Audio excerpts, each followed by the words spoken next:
Klabu ya Simba wapo katika mazungumzo na mlinda mlango wa kimataifa wa Nigeria Stanley Nwabali, ambaye kwa sasa ni mchezaji huru baada ya kuachana na Chip United ya Afrika Kusini. Simba wanaangalia uwezekano wa kumsajili Stanley Nwabali kutokana na kutoridhishwa na kiwango cha mlinda mlango wao wa sasa Djibrila Kasari, huku akiwa hawana uhakika kama Musa Kamara atarejea katika kiwango chake cha juu. Nwabali ni mlinda mlango mwenye uzoefu wa kutosha katika michuano ya kimataifa, ikiwemo kucheza fainali ya AFCON mwaka 2024, fainali iliyofanyika nchini Ivory Coast.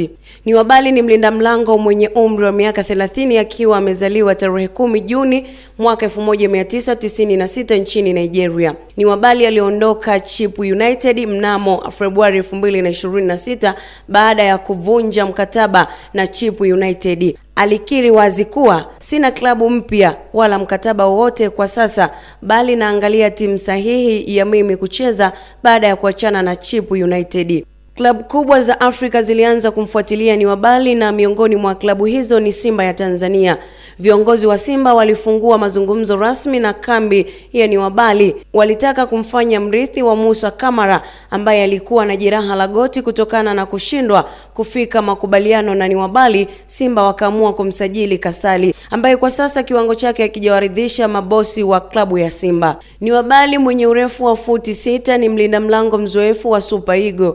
Kutokana na uzoefu wake inawezekana angekuwa bora kuliko kipa wa sasa wa Simba ambaye ni Kasali. Hizi ni sababu zinazowapa urahisi Simba kumsajili Nwabali. Kwa sasa ni free agent advantage kwa maana ya mchezaji huru. Kwa sasa Nwabali hana klabu, hivyo ni rahisi kwa Simba kumpa mkataba mpya na mshahara mzuri bila kulipa ada kubwa ya uhamisho.